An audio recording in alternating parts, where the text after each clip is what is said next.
제가 6주 만에 돌아온 것 같아요. 아니, 박수 받자는 게 아니고. 저도 오랜만에 오니까 이게 낯선 그런 느낌이에요. 우리 안신기 목사님이 예수 살기인가요? 이렇게 4번 하고 또, 이렇게 제주 베이스 캠프 처치로 내려가고 제가 또 이렇게 서울로 올라왔습니다. 다시 전에 하던 시리즈로 돌아와야겠죠? 우리가 그리스도인의 능력이라는 주제로 말씀을 나누었습니다.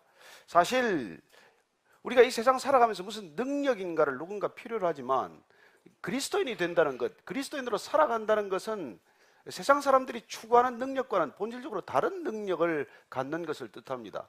무슨 우리가 이 자리에 뭐 돈 버는 능력, 그리고 무슨 국회의원 배지를 다는 능력, 그런 능력을 여기 배우자고 온 건 아니지 않습니까? 그렇다면 그리스도인이 된다는 것, 예수님을 믿는다는 것, 그러면 그리스도인들은 어떤 세상 사람들과는 다른 능력을 갖느냐는 걸 한번 우리가 점검해 보자는 것이죠. 사실 이 시리즈 설교는 우리가 잘 아는 갈라디아서 말씀에서 비롯된 것입니다. 사도 바울이 성령을 받았어요. 그 성령의 사람이 된 것입니다. 그는 그전에도 하나님을 알았고 하나님을 믿었고 하나님에 대한 연구를 했고 하나님에 대해서 박사학위 소지자나 마찬가지였어요. 그럼에도 불구하고 그는 정작 예수님을 못 박은 자들과 함께 스데반을 돌로 치는 자리에, 그런 살해 현장에 같이 있었던 사람입니다. 그런 대단한 능력의 소유자였지만은, 그러나 세상의 능력을 가지고는 누군가를 죽일 수도 있다는 거예요.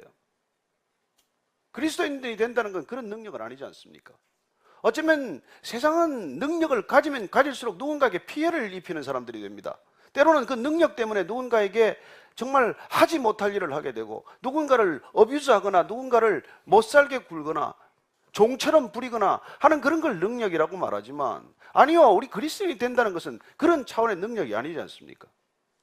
사도 바울이 본인이 새롭게 그리스도 안에서 발견한 능력을 우리가 잘 아는 대로 갈라디아서 2장 20절 말씀을 보면, 5장 20절 말씀을 보면 9가지로 설명을 하고 있지 않습니까? 성령의 능력은 사랑의 능력, 기쁨의 능력, 화평케 하는 능력, 오래 참는 능력, 인내 능력, 자비의 능력, 선함의 능력, 이런 능력이야말로 진정한 그리스도인의 표시이고 그리스도인의 능력이라고 하는 것이죠. 오늘 그 7번째 말씀을 나누고자 하는 것입니다. 그 7번째 말씀은 충성의 능력이라고 하는 거예요. 충성. 이 충성은 여러분들이 로열티로 생각해서는 안 됩니다. 성경이 말하는 충성은 그와 달라요. 그래서 오늘 그 성경이 말하는 충성의 능력이란 우리가 어떤 능력인지를 한번 살펴보자는 것입니다. 충성하면은 남자들은 특별히 군대에서 충성하는 얘기를 많이 들었기 때문에 일종의 약간 아부와 비슷한 그런 걸로 생각할 수가 있는데, 그 아부와 사촌 개념 이런 게 아닙니다. 그래서 성경이 말하는 충성의 능력이란, 그리스도인의 능력 가운데 이 충성의 능력이란 어떤 능력을 말하는지 우리가 확실히 알 필요가 있어요. 그래서 오늘 그와 관련된 말씀을 먼저 한번 읽어보고자 합니다. 자막이 안 맞을 텐데 한번 같이 읽어봤으면 좋겠어요. 누가복음 16장 말씀입니다. 10절부터 13절까지 말씀인데 자막 보이시면 한번 같이 읽겠습니다. 시작. 지극히 작은 것에 충성된 자는 큰 것에도 충성되고 지극히 작은 것에 불의한 자는 큰 것에도 불의하니라. 너희가 만일 불의한 재물에도 충성하지 아니하면 누가 참된 것으로 너희에게 맡기겠느냐? 너희가 만일 남의 것에 충성하지 아니하면 누가 너희의 것을 너희에게 주겠느냐? 집 하인이 두 주진을 섬길 수 없나니 혹 이를 미워하고 저를 사랑하거나 혹 이를 중히 여기고 저를 경히 여길 것임이니라. 너희는 하나님과 재물을 겸하여 섬길 수 없느니라. 혹시 여러분들이 이 성경을 영어 성경으로 찾아본다면 충성이라는 단어는 계속해서 faithfulness라는 걸 알게 될 겁니다. 신실함이에요. 성경이 말하는 충성이란 신실한 것, 신뢰할 수 있는 것, 믿을 수 있는 것. 그렇지, 그건 일종의 성품을 말하는 거예요. 그래서 이 능력은, 그리스도인의 능력이란 인간됨에서 비롯된 것이고 사람과 사람과의 관계에서 드러나는 그런 능력이라고 하는 것입니다. 그래서 이 충성이란 어떤 약속에서 기반된다는 것을 우리가 알 수 있습니다. 그래서 우리는 이 충성, 성경이 말하는 충성은 하나님과의 관계에서 출발하지 않으면 우리가 이룰 수 없는 능력이에요. 그래서 충성을 오늘 가만 우리가 들여다보겠지만 어떤 신뢰성, 신실함 이런 것들로부터 비롯되는데 그 출발점이 무엇에 우리가 신실할 것입니까? 누구에게 신뢰감을 줄 것입니까? 어떤 약속이 있고 어떤 관계가 있어야 신실할 수가 있고 신뢰감을 줄 수 있지 않겠습니까?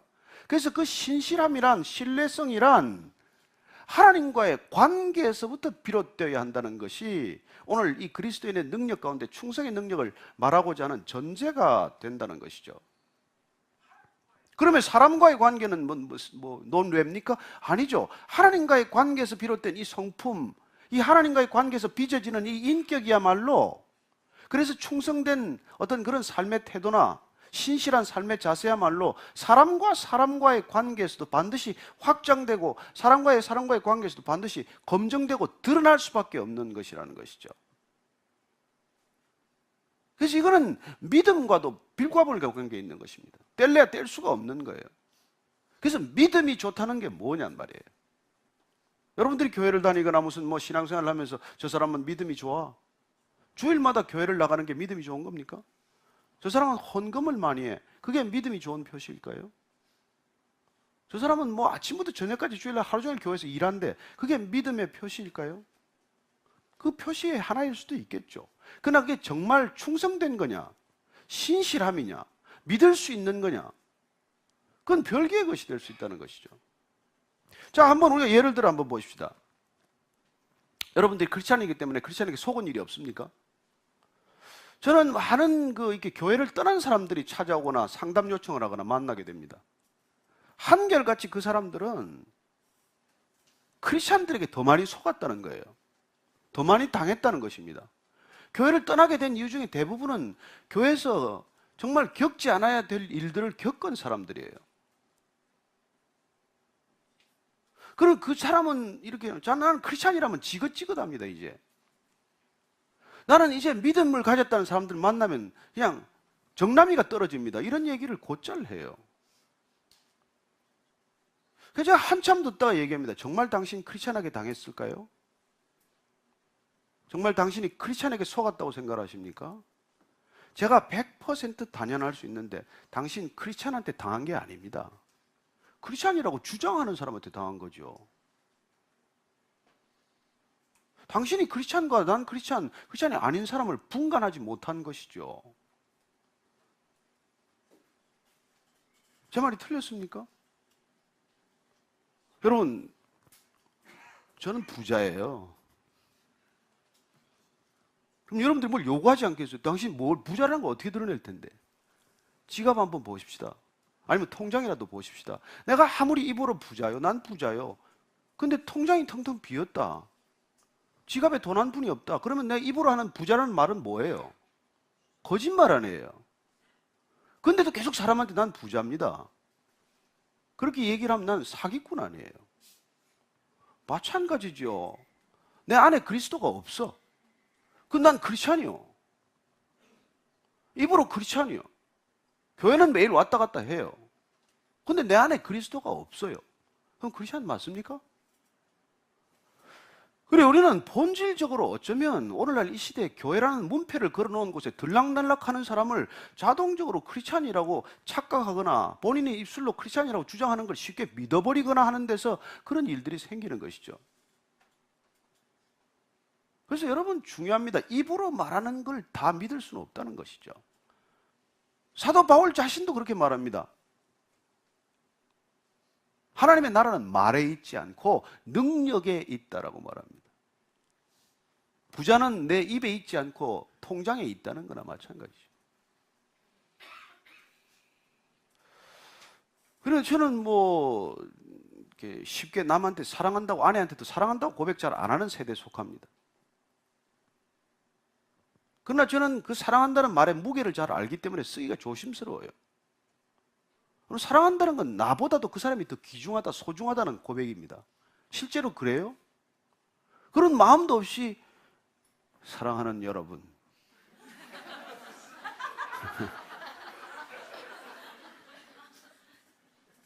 제 아들이 어릴 때인데 초등학교 때 자기 어머니가 아들아 내가 너를 사랑한다 그랬더니 아들이 웃으면서 가정스럽기는 깜짝 놀라. 이 녀석이 이런 말을 어떻게 다 아나? 자기는 사랑한다는 말과 그 가끔 이렇게 야단 맞는 것과는 일치가 안 되기 때문에 가정스럽다는 거예요. 참 그 상황이 아니었던 거예요. 참 자기를 나무라다가 전화가 왔어요, 밖에서. 교회 집사님한테. 근데 한참 야단을 치다가 네네네네 집사님 이러니까 그 미소를 보면서 아들이 그냥 가정스럽기는. 누구나 그럴 수 있지 않습니까? 누구나. 그런 삶의 모습 전체가 충성되지 못한 삶이라는 것입니다. 신실하지 못하다는 것이죠. 믿을만 하지 못하다는 것입니다. 그래서 여러분들이 그리스도인으로서 이 충성의 능력, 신실한 사람이 되는 능력은 대단히 중요한 능력입니다. 이 능력을 갖추지 않으면 내가 아무리 그리스도인이라고 말해도 세상은 너 당신하고 나하고는 그리스도인으로 막 이렇게 만날 수가 없다고 말할 것이죠. 내 입으로 아무리 그리스도인이라고 해도 그 사람은 믿지 않을 것입니다. 아니 어쩌면 나 때문에 교회와 점점 멀어질 수도 있겠죠. 그래서 이 그리스도인의 능력, 충성의 성품이 우리를 통해서 드러나는 게 너무나 이게 중요하다는 거예요. 그래서 오늘 우리가 읽은 이 말씀을 통해서 그러면 과연 충성된 것이 뭐냐? 예수님께서 우리에게 지금 알려주시고자 하는 이 충성의 능력은 어떤 것이냐? 이걸 한번 오늘 자세히 살펴보고자 합니다. 우선 10절 말씀을 제가 한번 더 읽어드릴 텐데 이렇게 되어 있어요. 지극히 작은 것에 충성된 자는 큰 것에도 충성되고 지극히 작은 것에 불의한 자는 큰 것에도 불의하니라. 알아듣겠죠? 지극히 작은 것에 충성하면 큰 것에도 충성하는 사람이 되는 것이고 작은 것에 불의한 사람, 부정한 사람, 속이는 사람은 큰일도 마찬가지라는 거예요. 그래서 첫 번째 충성의 능력을 위한 첫 번째 원칙은 무엇입니까? 신실한 사람의 첫 번째 원칙, 그건 작은 것에 신실하기라는 것이죠. 작은 것에 신실하기. 그럼 뭐가 크고 뭐가 작은 겁니까? 그래서 우리는 사소한 것, 큰 것을 가려서 일하기 시작한단 말이에요. 이게 충성된 성품을 갖지 못하는 이유예요. 중요한 사람과 중요하지 않은 사람은 우리가 마음대로 구분합니다. 그 사람을 달리 대하지 않습니까? 그럼 그분은 충성된 성품을 빚기가 어려운 것이죠. 그래서 어릴 때부터 이건 훈련되어야 한다는 것을 우리가 깨닫게 됩니다. 왜 아이들한테 방 정리하라 그럽니까? 왜 깨끗하게 책상을 치우고 방을 깨끗이 치우라고 정리하라고 그럽니까? 아이들은 그게 작다고 생각하죠. 별일 아니라고 생각을 해요. 말 안 듣습니다. 일부러 어질러 놓기도 해요. 그러나 그게 나중에 인생 전체를 어지럽히는 일이 될 것이라는 걸 알겠습니까? 모르기 때문에 그렇죠.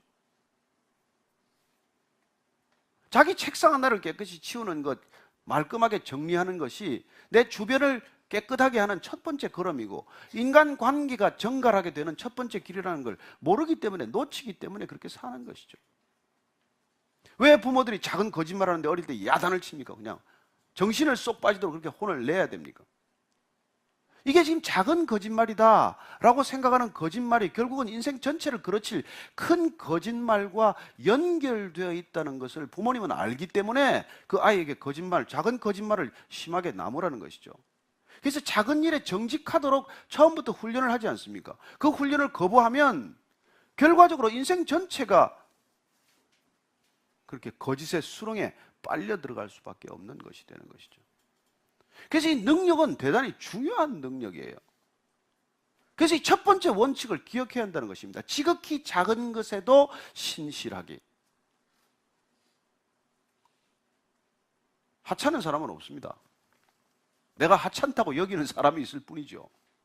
실제로 가보면 작은 일이란 없습니다. 그게 얼마나 큰 일인지 모르기 때문에 그런 것이죠. 지금은 작아 보이고 지금은 하찮아 보이지만 그런 일들이 우리 인생 전체를 그렇지는 크고 무서운 일이 될 거라는 걸 지금은 까마득히 몰라서 그렇죠.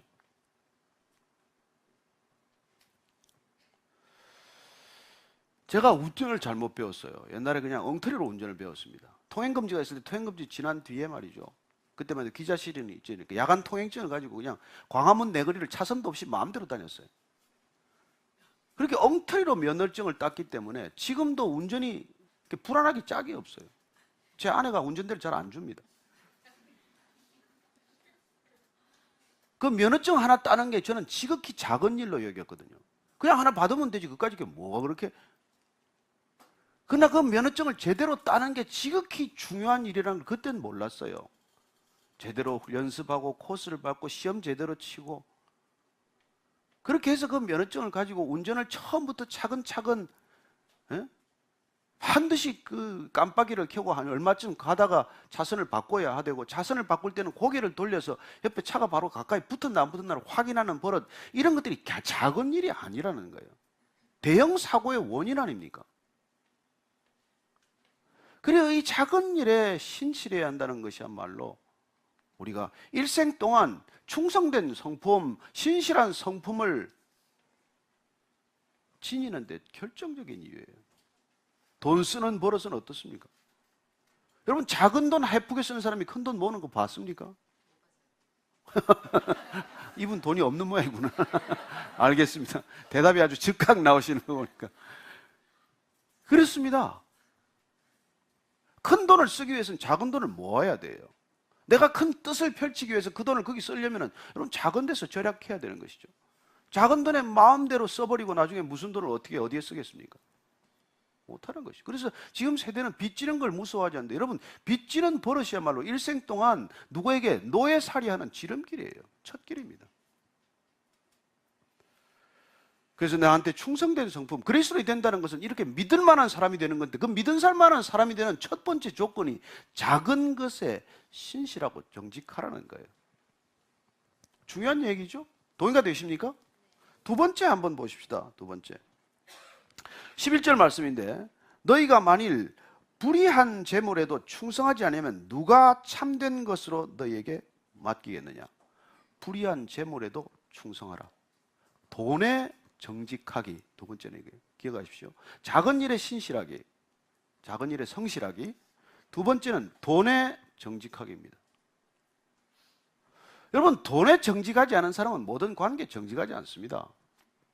근데 이 불의한 재물이라고 표현한 것에 유의해야 되는데 이 본문 말씀이 전체적으로 누가복음 16장 1절부터 나오는 불의한 청지기 비유의 결론에 해당하기 때문에 불의한 재물이라고 되어 있어요. 그러니까 불의한 재물을 조금 이해하려면 이 앞 스토리를 조금 알아야 되는데 그 불의한 청지기 비유는 지금으로 치면 어떻게 관리 책임자, 관리부장 정도 되겠죠. 회계 책임자가 되겠죠. 이 사람이 주인 몰래 이게 자꾸 이게 못된 짓을 하는 거예요. 그 주인이 해고를 결정해서 해고 통고를 했어요. 목이 잘리게 생겼어. 그때 이 사람이 돈을 뜻밖의 이제 이렇게 함부로 하다가 지금 목이 잘리게 생겼는데 보면은 이 사람이 말이죠. 머리를 막 쓰는 거예요. 내가 어떻게 살아야 되지? 속으로 이러되 내가 무엇을 할까? 땅을 파자니 힘이 없다. 다시 성실한 삶을 살려는 건 이미 안 되는 거예요. 두 번째, 빌어먹자니 부끄럽다. 남한테 구걸을 하자니 창피한 거예요. 이 두 가지 방법은 안 되겠구나. 어떻게 해야지? 그러다가 이제 고작 생각한 게 채권자들을 불러가지고, 채무자들을 불러가지고 본인이 채무 정서를 고쳐주는 거예요. 너는 100억 빚졌구나. 100억 너무 큰가요? 100만 원 빚졌구나. 50만 원 해줄게. 너는 100원 빚져서 80원으로 깎아줄게. 그렇게 서류를 정리를 해놓은 거예요. 그래서 내가 잘리면 이 사람들한테 가서 도움을 받아서 살지 않겠냐. 이걸 예수님께서 지금 비유를 들면서 이게 지혜롭다고 한 거예요. 잘한 일로 칭찬을 했어. 그 우리를 혼란스럽게 만드는 가장 이렇게 비유 중에 하나입니다. 뭐야 이거 도대체 직무유기하고 어떻게 보면 공금유용하고 횡령하고 사기한 이걸 칭찬하면 이게 무슨 일이야 도대체. 근데 전체 컨텍스트는 이게 뭔지를 우리가 조심해서 봐야 됩니다. 그 돈을 가지고 이 사람이 돈의 본질을 깨닫게 된 거예요. 그래서 돈에 물려 있는 사람들에게 빚을 탕감해주면, 돈으로부터 조금 경감해주면, 빚을 경감해주면 이 사람이 은혜를 입게 될 것이고 그 은혜를 나한테 끼칠 것이라고 하는 것을 이걸 생각한 거예요. 그러면 잠시 있다가 없어지는 것을 가지고 조금 더 긴 것, 더 영원한 것, 더 가치 있는 것을 구하는 방법을 깨달은 거예요, 이 사람이. 이걸 지혜롭다 그런 거예요. 근데 비록 하나님의 아들들이라고 하면서, 하나님의 자녀라고 하면서, 크리스찬이라고 하면서도 이렇게 지혜 있는 판단을 못하는 걸 나무라기 위해서 하신 말이란 말이에요. 너희들 잠시 사는 이 육신의 생명을 가지고 영원한 것을 바꿀 줄도 모르고 영원한 것을 추구할 줄도 모르는 너희들보다 차라리 이런 짓 하는 사람이 더 지혜롭지 않냐? 그 얘기를 한 거란 말이에요. 그렇게 하라는 게 아니고 오늘부터 가서 공금 다 잘라 먹어라, 이런 얘기를 하신 게 아니란 말이에요. 내가 목이 잘리려고 되니까 조금 더 내 목숨을 연장할 수 있는 것, 내 앞길을 연장할 수 있는 방법이 뭔가 부지런히 찾아다니면서 그런 머리를 쓰는데, 도대체 하나님의 자녀가 됐다면서 내가 가진 이것들로 무엇을 추구해야 될지, 본질적인 추구의 가치를 뭘 찾아야 될지를 모른다면 너희가 세상 사람보다 뭐가 똑똑하냐? 이 얘기를 하고 싶은 거란 말이에요, 예수님께서. 하나님을 안다 그러면서, 하나님을 믿는다 그러면서. 아시겠습니까? 아직도 잘 모르겠어요? 더 해야 됩니까?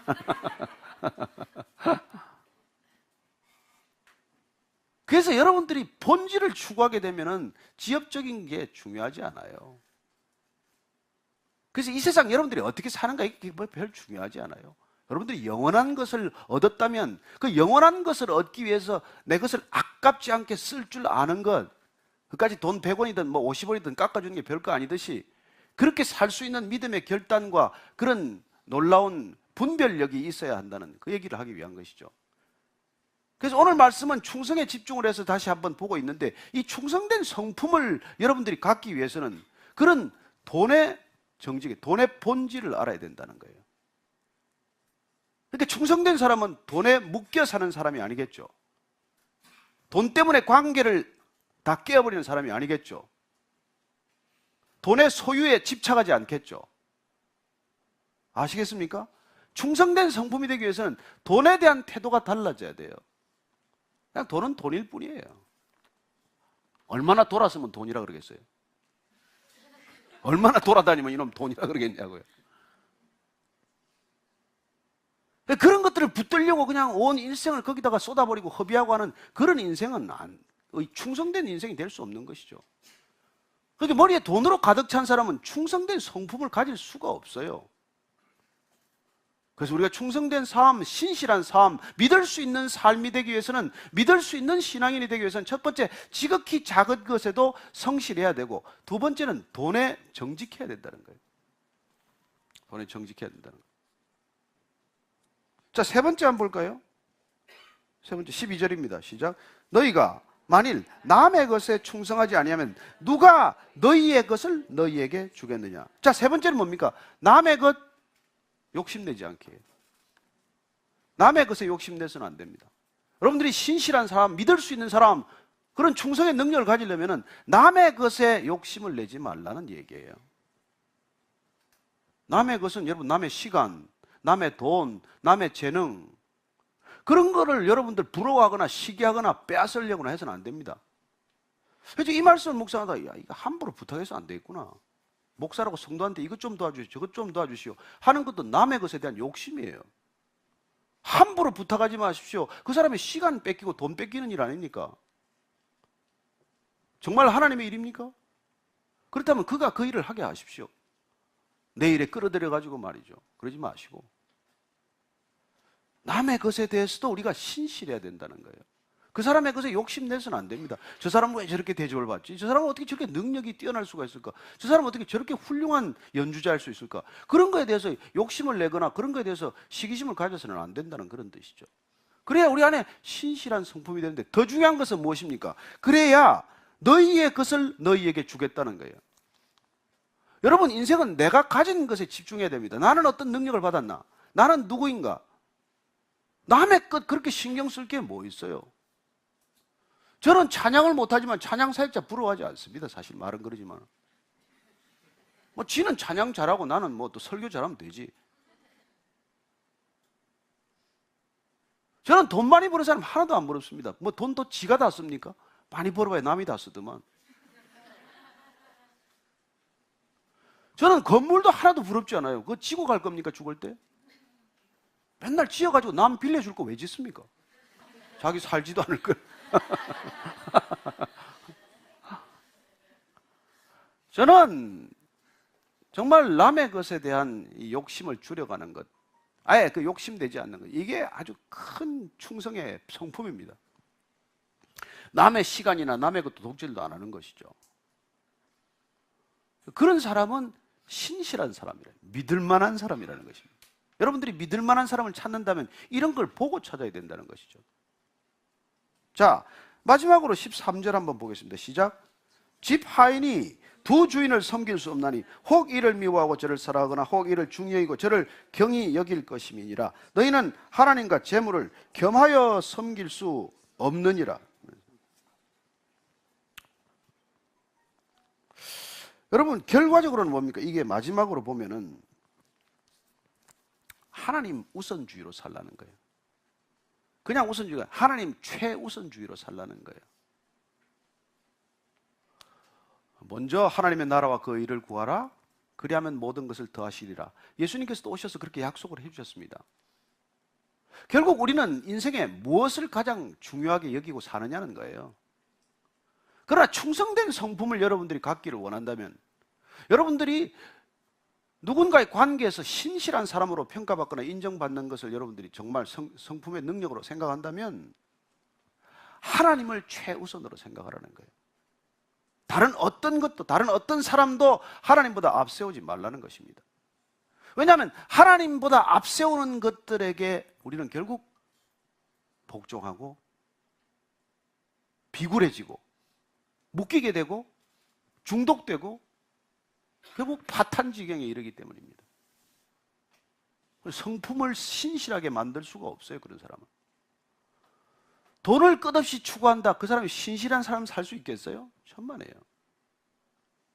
하나님을 최우선으로 생각했더니 돈이 아무리 많이 주어져도 그는 돈 때문에 실족하지 않습니다. 돈 때문에 실패하지 않아요. 하나님을 가장 예배드리는 것을 관심을 가졌더니 그는 대통령이 되어도 신실한 성품에서 벗어나지 않습니다. 뭐 우리 그런 에이브라함 링컨이나 무슨 뭐 윌리엄 윌버포스나 이런 사람들 얘기를 잘 듣고 있지 않습니까?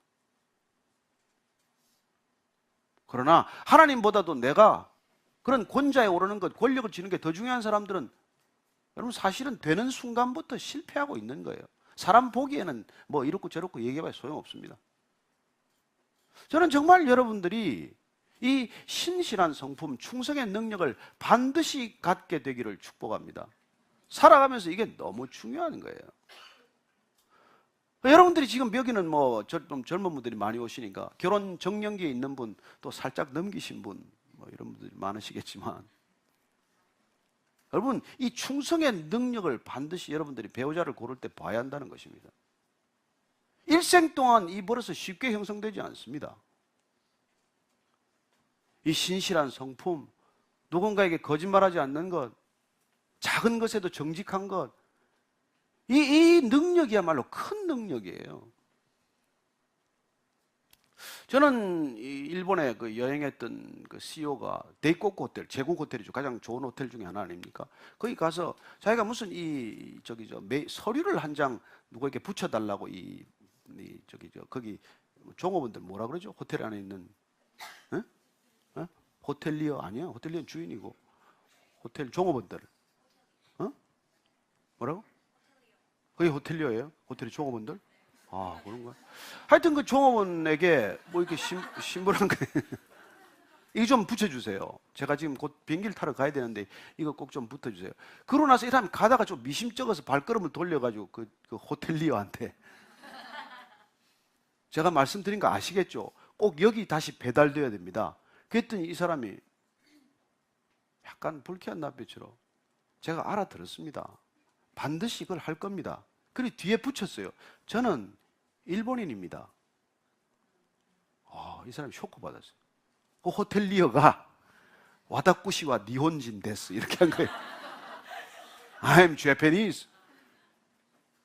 그 무슨 소리예요? You are Korean.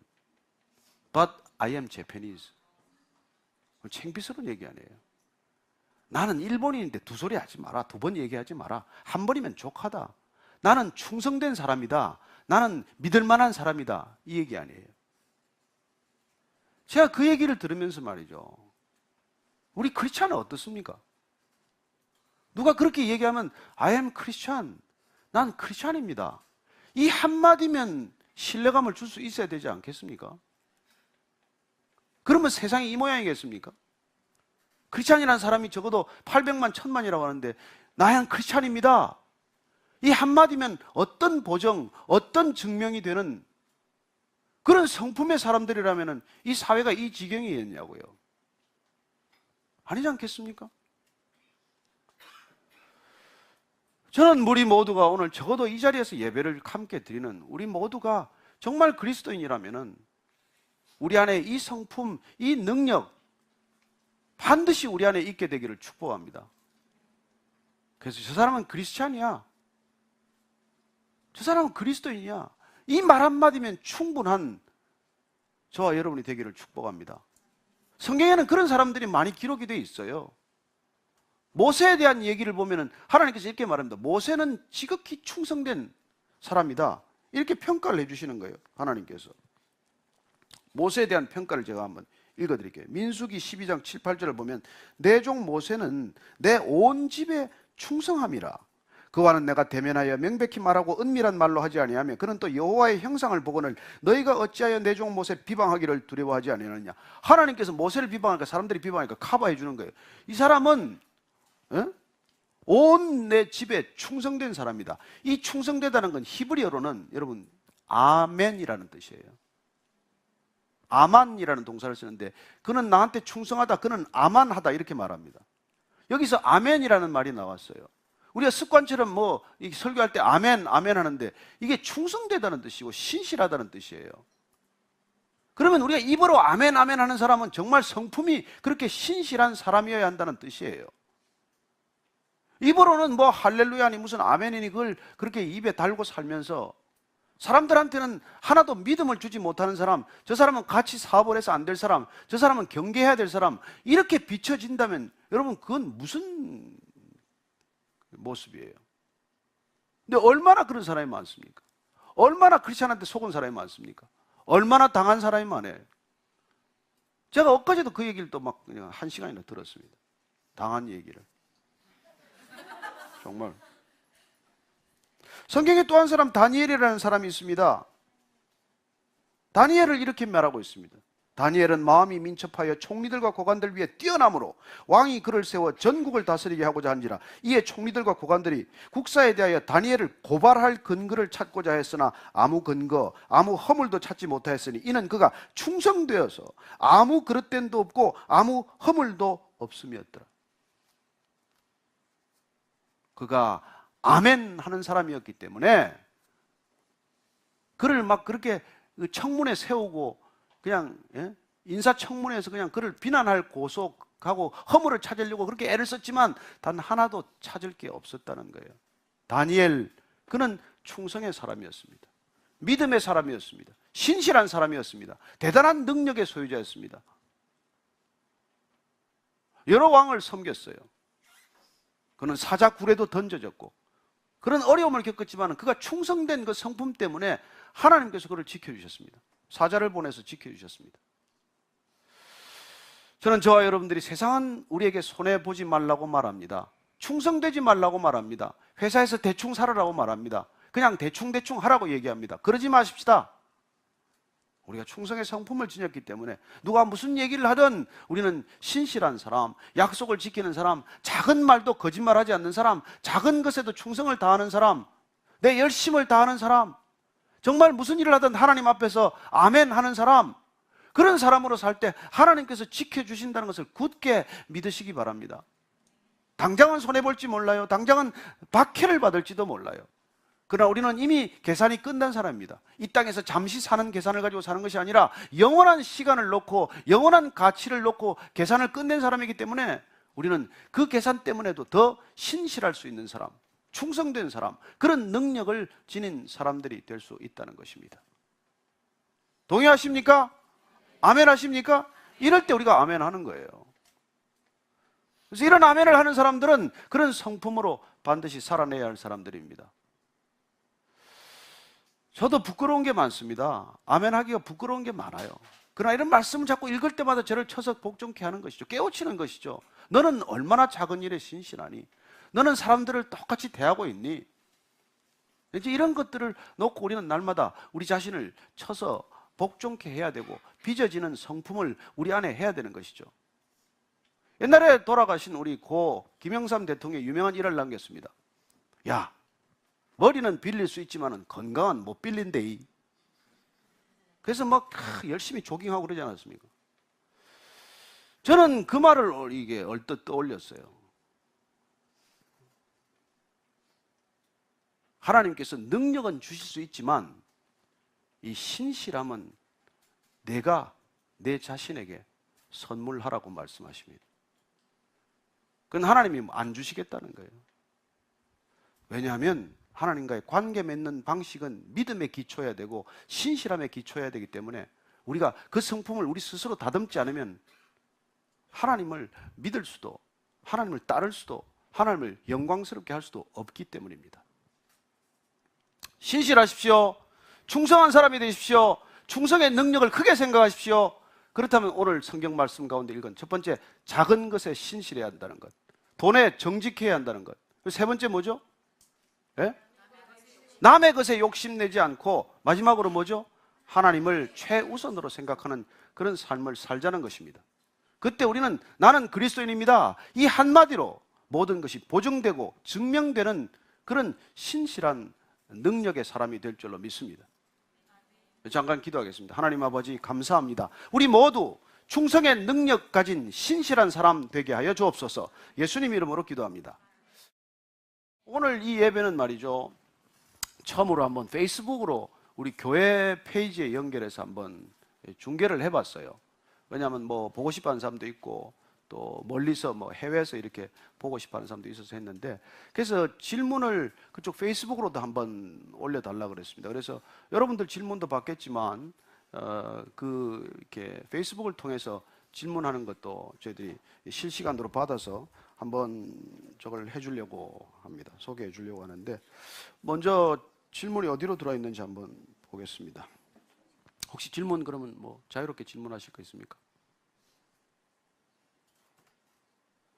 네. 네. 아, 그럼요. 연봉 올려달라고. 연봉보다 더 일하고, 더 일하고. 그리고 뭐 또 정직하게 얘기할 수 있죠. 저는 이런 월급으로는 제 가정을 유지하지 못합니다. 정말 제가 열심을 다할 테니까 제 가정에 대한 그런 배려를 부탁드립니다. 솔직하게 얘기하고 하면은 저는 할 수 있다고 믿습니다. 네. 괜히 뭐 올려달라는 말도 못하고 불평만 가지고 일 안 하는 것보다는 100배, 1000배 낫지 않습니까? 질문 하나 들었는데 이렇게 돼 있어요. 크리스찬에게 천국과 영생은 어떤 의미여야 할까요? 천국과 영생은 여러분 같은 의미로 봐야 됩니다. 하나님 나라, 그걸 아는 것이 곧 영생이에요. 예수님께서 말씀하십니다. 하나님과 나를, 하나님께서 보내신 자 나를 아는 것이 곧 영생이다. 그럼 영생은 관계라는 뜻이에요. 내가 당신을 안다 그러면 우리가 관계가 생긴 거 아닙니까? 그리고 히브리 말로 안다라는 것은 아주 친밀하게 안다는 뜻이에요. 부부가 서로를 아는 것처럼 그 정도로 깊이 아는 것을 말합니다. 그래서 천국을 누린다, 영생을 가졌다, 이것은 하나님이 내 안에 와 계신다는 뜻이에요. 여러분, 시간과 공간을 초월하는 초월적 존재가 내 안에 들어왔다면 나는 이미 초월적 존재와 함께 동행하는 것이고 이미 그 하나님 나라에 접속되어 있는 거예요. 그래서 제가 흔히 하는 비유로 플러그인 되어 있다는 표현을 쓰죠. 배터리로 살아가는 인생이 아니라 우리는 플러그인 되어서 살아간다는 것 자체가 이미 영원한 생명에 접속되었고 하나님 나라에 우리가 시민으로 살아가고 있다는 뜻이기 때문입니다. 자, 그 다음 또 하나 질문 여기 와 있네요. 두 번째 질문. 남자친구는 아직 예수님을 알지 못합니다. 그런데 연인 관계에서 잠자리를 요구할 때가 있습니다. 어머나, 또 이런 얘기를.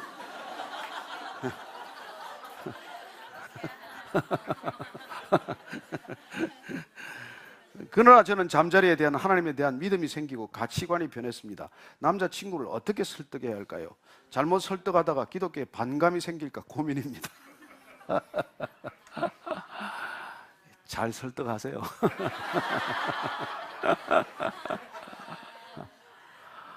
여러분, 가치 있는 것은 쉽게 그렇게 짓밟아서는 안 됩니다. 인간은 정말 참 유일한 동물이에요. 아무 가치가 없는 것을 지극히 가치 있는 것으로 만들 수도 있지만 지극히 가치 있는 것을 가장 천박하게 만들 수도 있는 것입니다. 여러분, 성이란 어떻습니까? 성은 요새 오픈되어 있지만은 정말 신비해요. 정말 아름다운 것입니다. 근데 그걸 포르노로 만들어버리면 어때요? 동물과 수간하는 것들을 포르노로 만들면 어떻습니까?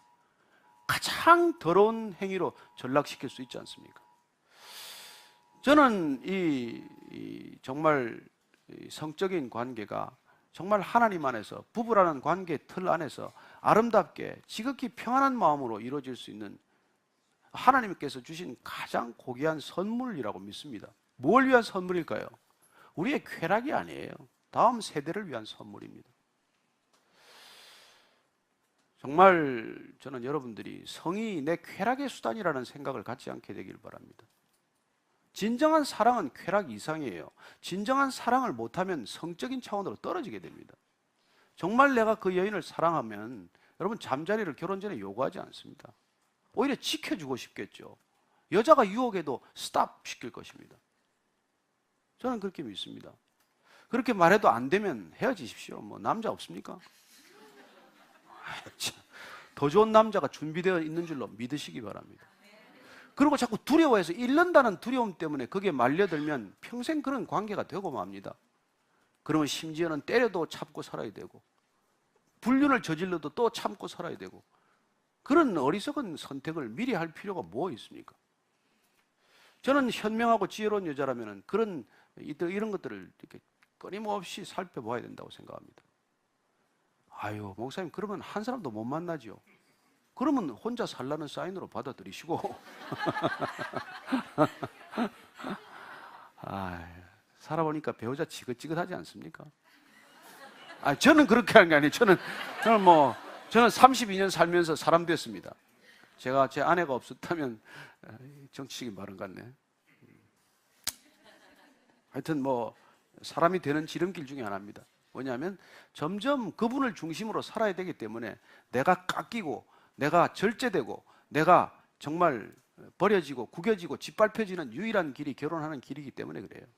그거 아니고서는 직장생활밖에 없고 군대밖에 없습니다.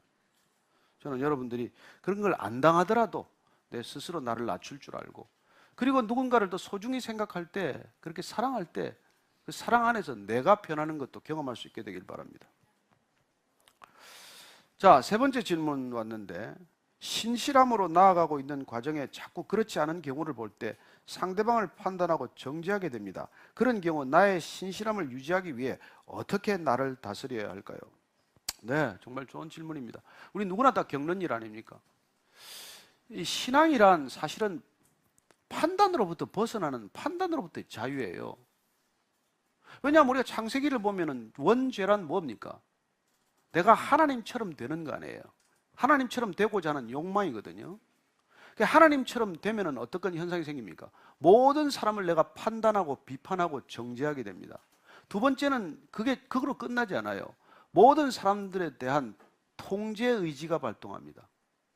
넌 이래서 안 되고 넌 저래서 안 되면은 그 사람이 내 뜻에 맞도록 끌고 가고자 하는 의지가 생기는 거예요. 그걸 우리는 권력 의지라고 부릅니다. 그래서 권력 의지란 죄인의 가장 큰 속성이에요. 프리드리히 니체가 권력 의지를 말할 때 그 권력 의지는 사실은 중요한 인간의 죄성을 뜻하는 것입니다. 여러분, 죄인은 사람을 내가 마음대로 부리고자 해요. 내가 마음대로 끌고 가고자 합니다. 내가 노예처럼 사람을 부리고자 하는 것이죠. 그런 죄성으로부터 우리가 벗어나기 위해서는 정말 사람들을 판단하는 버릇에서 자유로워야 한다는 것이죠. 판단이 안 할 수는 없죠. 됐겠죠? 저 인간 진짜 몹쓸 인간이구나. 그러면 그건 기도해 주라는 사인이에요. 여러분, 직장에서 꼭 그런 못된 인간 만나지 않습니까? 그러면 믿는 우리에게 그런 사람을 눈에 띄게 한 이유는 뭘까요? 그 사람하고 싸우라는 게 아닙니다. 피하라는 것도 아니에요. 여러분, 그 사람 놓고 한 달간 실험하십시오. 그 사람이 변하든지 내가 변하든지 둘 중에 하나예요. 그래서 나의 신실함은 그런 걸로 증명이 되는 것입니다. 그 사람을 판단하고 비판하고만 있을 것이 아니라 그 사람을 하나님께 올려드리고, 하나님, 저 사람도 구원해 주십시오. 저 사람도 정말 주님의 사람 아닙니까? 이렇게 올려드리는 것이죠.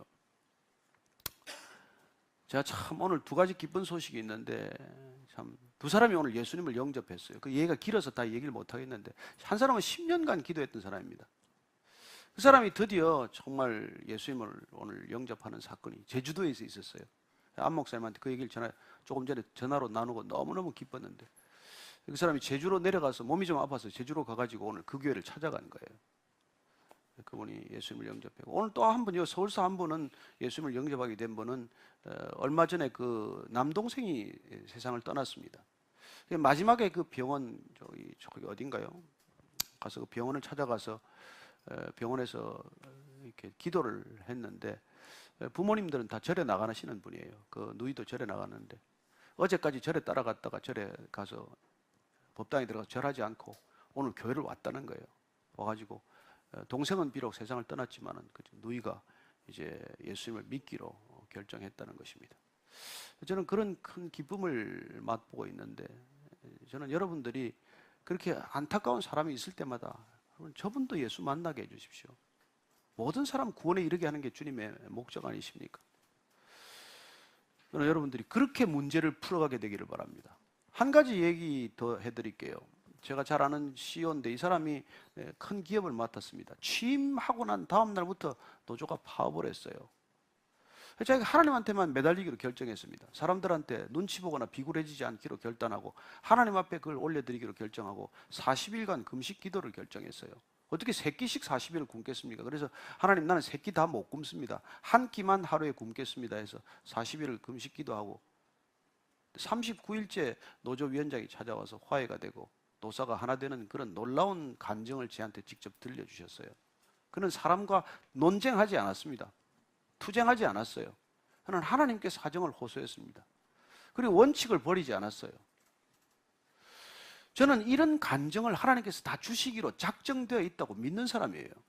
여러분들이 하나님의 방식대로 살기만 시작하면, 여러분들이 그런 신실함을 내 삶 속에서 실천하기로 결정하면, 하나님께서는 여러분들에게 독특한 믿음 사건을 경험하게 하실 것입니다. 저는 그런 믿음 사건이 많아요. 믿음 사건이 많습니다. 여러분들이 정말 하나님을 전적으로 신뢰하고 나가게 되면 하나님께서 여러분들의 믿음을 정말 드러낼 수 있는 그런 놀라운 사건들을 허락하실 것이라고 믿습니다. 왜요? 그분이 일방적으로 약속하시고 일방적으로 우리를 이끌어 가시고 일방적으로 우리에게 구원을 베푸셨고, 그리고 일방적으로 우리를 끝까지 사랑하시는 그분이 신실하신 분이기 때문에 그래요. 그래서 그분을 아는 만큼 우리는 그분의 신실함을 덧입게 되는 것입니다. 그분을 묵상하고 그분의 말씀을 우리가 깊이 정말 따르려고 애쓰는 삶의 그 모든 과정들이 신실한 과정이 되는 것이고, 신실함의 성품이 주어지는 삶이 되는 것이죠. 오늘 이 세 번째 질문 됐는지 답이 됐는지 모르겠고, 마지막 질문인가요? 뭐든 최선을 다하는 말씀에 대한 질문입니다. 전에 정말 열심히 하다가 몸도 마음도 너무 지치고 번아웃 되었던 실패에 대한 기억 때문에 이제는 무언가를 할 때 온 마음을 다해 열심히 하기가 무서워졌어요.